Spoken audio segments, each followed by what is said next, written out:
Good morning. Namaskar.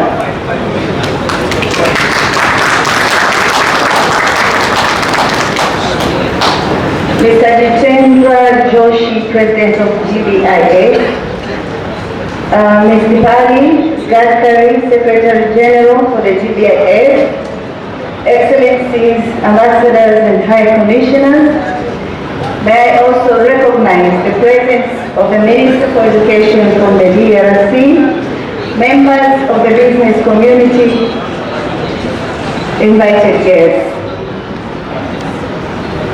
My apologies. I didn't bring the video presentation, the country presentation, so may I request all of you to lend me all your ears. Allow me to take this opportunity to thank the GIBF for inviting us to this important event, and I believe that this gathering will open up new doors for collaboration in different sectors between India and African countries. India is an important and key strategic partner to Tanzania and has been among the top 5 trading partners for the past 5 years. Our statistics show that Tanzania export to India has increased from $521 million in 2021 to approximately $1.6 million in 2024. And exports from Tanzania to India are mainly in agricultural produce such as cashew nuts, pigeon peas, chickpeas, cloves, wood, and sesame seeds. In terms of investment, statistics shows that from 1997 to March 2025, FDI inflows from India to Tanzania reached up to $4.1 billion, bringing a total of 778 projects and creating about 67,000 jobs. Ladies and gentlemen, the government of the United Republic of Tanzania, under the strong leadership of Her Excellency Dr. Samia Suluhu Hassan, President of the United Republic of Tanzania, is committed to strengthen conducive business and investment environment and improving ease of doing business and investment in Tanzania. Through simplified bureaucracy and economic liberalization measures aiming to facilitate investors, numerous structural and legal reforms have been introduced to ensure ease in starting and doing business in the country. Some of the initiatives include implementation of Blueprint Action Plan for regulatory reforms to improve the business environment. The implementation of these reforms has resulted in the elimination of duplicating mandates of the regulatory agencies, as well as reducing and eliminating some levies and fees. Tanzania Investment and Special Economic Zone Authority is the primary agency of the government coordinating, encourage, promote and facilitate investment in Tanzania. It acts as one-stop facilitative center for investors, helping them to obtain permits, licenses, approvals, and land access, among other support. Through Tanzania Investment and Special Economic Zone, the government is providing different incentives to cater for investment and making it easy for doing business and investing in Tanzania. Tanzania Investment Policy of 1996 and Tanzania Investment Act of 1997 provides framework for investment guarantee and protection for all investors in Tanzania against nationalization and expropriation. Tanzania is a signatory of several multilateral and bilateral agreements on protection and promotion of investment. Among other international agreements and membership, Tanzania is a member of Multilateral Investment Guarantees Agency and Africa Trade Insurance Agency. It is also a member of the International Center for Settlement of Investment Disputes.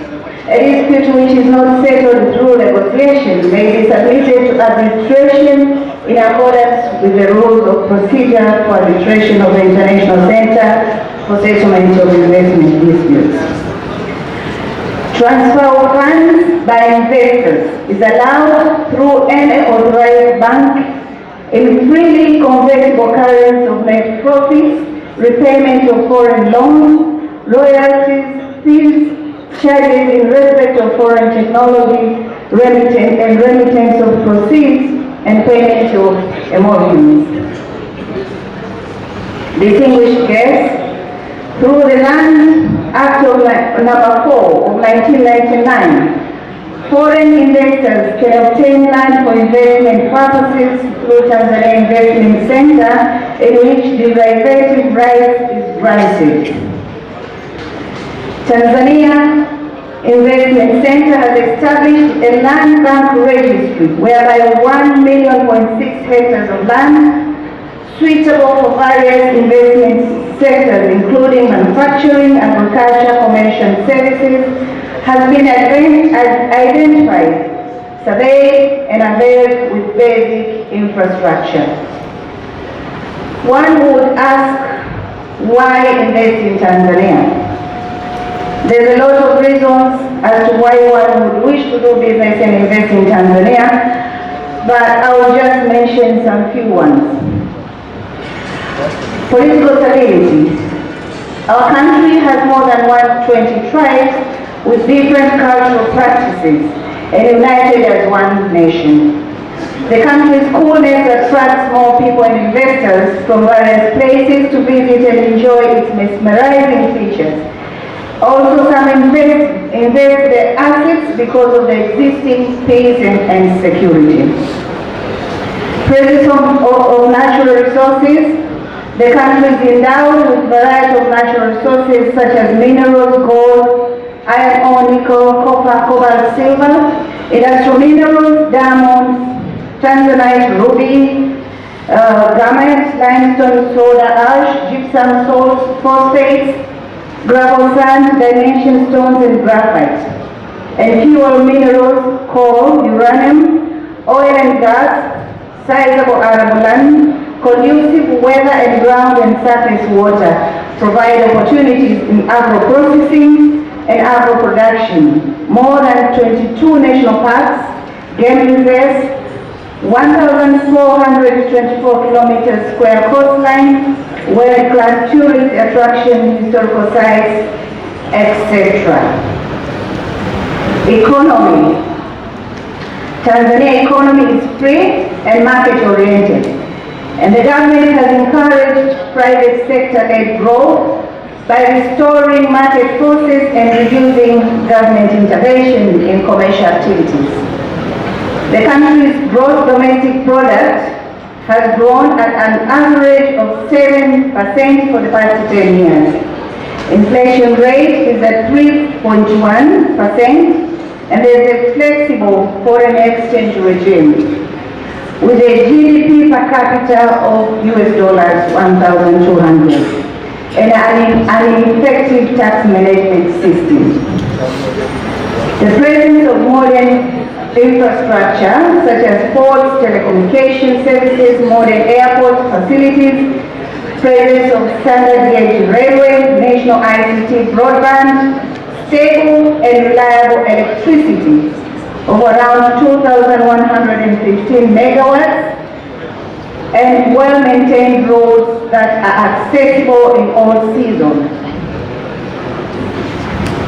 Tanzania is also geographically and strategically located, which makes it easily accessible through the Indian Ocean and gives trade links to Asia. The country has also 3 deep water ports of Dar es Salaam, Tanga, and Mtwara, and the new upcoming one in Bagamoyo. All these ports services our neighboring countries and are connecting trade routes to Asia. Furthermore, Tanzania is a natural and effective transportation gateway into Eastern, Southern, and Central Africa due to its membership in the SADC Free Trade Area and the EAC, East African Community Common Market, as well as its rail and road networks. Apart from being a point of passage of goods, Tanzania's internal production capabilities driven by rich natural resources such as large arable land and mineral deposits, makes it a natural hub for economic activity in the East African region. Tanzania has potential for investment in many areas and welcome Indians to take advantage of the available investment opportunities. I'll just mention few sectors available for investment today, but there are many other investment opportunities as well. One of them, the priority sector for Tanzania is agriculture. With a great potential for Tanzania to become the food basket of the region and beyond, we're inviting investors to establish agro-processing industries, food innovation hubs, modern warehouses, and developing irrigation technology. The government of Tanzania is also targeting to undertake large-scale commercial farming of crops such as wheat, sugarcane, sunflower, maize, horticulture, and aquaculture. We are targeting to increase agricultural sector growth to 10% by the year 2030. In addition to that, the government of Tanzania has developed various strategies for the development of small and medium entrepreneurs. The target is to add value to Tanzanian products by developing various friendly technologies that will be used to add value to strategic crops, namely cashews, oil palm, sugarcane, and sunflower. Agriculture and agro-processing sector remains central to Tanzania's industrialization as it provides market for industrial products and raw materials for industries. The country has 44 million hectares of arable land with an estimated 29.4 million hectares suitable for irrigation. There's a variety of opportunities which includes large-scale commercial farming of crops such as rice, wheat, coffee, tea, sunflower, pulses, floriculture, cotton, sisal, simsim, and maize. There's also huge potential for sugarcane farming and sugar production.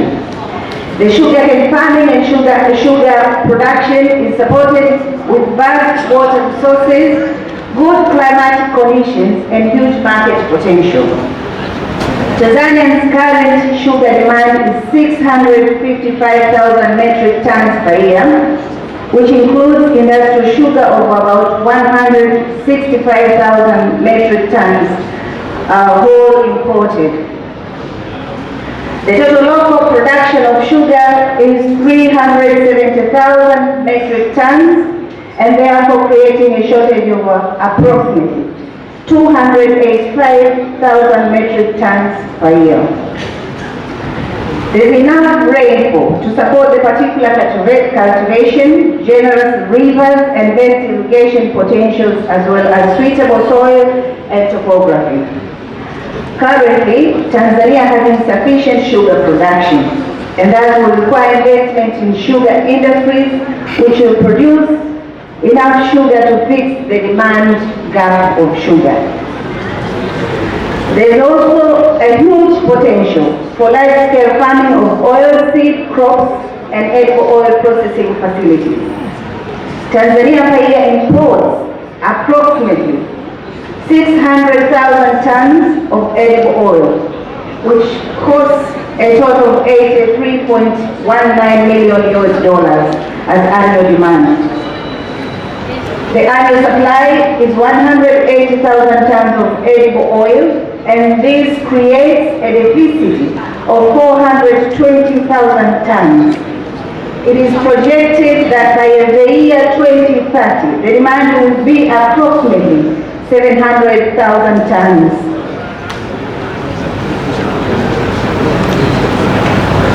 Therefore, large-scale farming of oilseed is needed to address the supply gap, with huge opportunities in investment of edible oil processing, establishment of oilseeds processing facilities, and establishment of oil refineries. There's also potential for investment in agro-industries and agro-processing, as well as development of outgrowers to complement the source of raw materials for the industries as appropriate. Distinguished gathering, in terms of textile sector, Tanzania has capacity to produce almost 80% of the required cotton within the textile industry. But due to lack of processing industries, the 80% of produced cotton is being exported in raw form. In this sector, the country has got a wide range of opportunities, which includes low-cost labor, which can be used in production process, value addition from the field to factory, ginning, spinning, and weaving, and also textile industry, which can produce a variety of garments. In horticulture sector, Tanzania annual production of fruits and vegetables 2,750,000 tons, and out of this only 4% is processed. And hence in agro-processing industries, opportunities for investment entails value addition and improvement of quality standards. We also need investment in fertilizer, as the country's domestic fertilizer production is 33,873 tons per year, where the current demand reaches 554,134 per year. Policies are geared towards attracting investment in the production of fertilizer in the country to lower the prices, as 90% of all the fertilizers used in the country are imported. The country has also set aside industrial parks and identified strategic sites for developing industrial parks with sector specialization, mixed products, export-oriented, and others. Proposed sites are located along strategic corridors connected to key bulk infrastructures such as ports, electricity, water, railway lines, asphalt roads, and close proximity to abundant skilled labor force. In addition to attractive fiscal incentive regime, industrial parks will be provided with one-stop investor services to speed up processing and issuance of investment license, permits, registration, and approvals. Potential investors are invited to establish ready-for plug-and-play industrial facilities. In the pharmaceutical and medical devices, Tanzania has a population of around 60 million with a growth rate of 2.7%. Most of all the medical facilities are imported from outside the country. And the pharmaceutical and medical devices which the country imports is between 85% to 94%. Out of this, 60% is imported from India. Therefore, Tanzania has a wide range of opportunities to invest in the areas of manufacturing of medicines, medical supplies, laboratory supplies, and also there's opportunity to invest in institutions for training industrial pharmacists. In the sector of fisheries and fish processing, Tanzania has a total surface area of 945,000 square kilometers, and the area of freshwater cover is estimated at 54,000 square kilometers, which is about 6.1% of the total country's surface area. The country has a territorial sea of 64,000 square kilometers, an exclusive economic zone covering area of about 223,000 square kilometers. We do have inland water bodies, major and minor rivers, dams, ponds, and wetlands covering about 5,000 square kilometers. All these provide opportunities for investment through establishment of fishing ports and fishing in the exclusive economic zones, establishment of fishing processing plants and modern fishing boat building yards, establishment of dry docking and ecotourism facilities, establishment of commercial fish cage culture in both marine and fresh waters, production of formulated fish feeds and live fish, value addition in fish and other fishery products, cold chain manufacturing and fishing gear accessories. Fishing and culture of ornament fish, fish feeds, production and live fish production, and others. I've just mentioned a few just to cut the time. In the automotive industry, the government of Tanzania to prioritize the automotive industry, and it continues to encourage investors in the sector. Tanzania is one of the most promising and fastest growing automobile markets in the region, supported by multiple factors such as labor availability, research and development efforts, geographical advantage, and government support. With a positive outlook for the economy and greater household purchasing power, the country encourages investment in its automotive industry, especially in assembly plants for motor vehicles, tractors, passenger cars, light commercial vehicles, heavy trucks, buses, vans, motorcycles, installation of manufacturing facilities for spare parts and others. In ecotourism, the country has potential in growing fast, accounting for about 5% of the sub-Saharan market and expected to grow by at least 20% per annum for the coming years. The number of tourists in nature reserves is increasing at a rate of 70% per annum since 2015, though the area are not well developed that needs investors. All the nature forest reserves are having potential for ecotourism investment in eco-lodges and tented camps.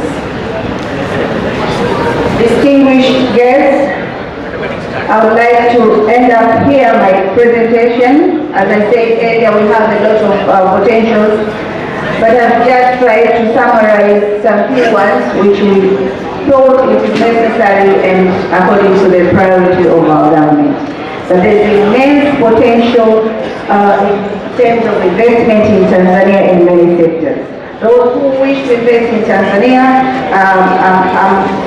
I'm encouraging them to invest in Tanzania, and I'm available in Delhi anytime. Whoever wants to invest in Tanzania, please welcome to our office in Pune, and we can have further discussion and give you all the details, necessary details for that. Thank you so much. You're welcome to Tanzania.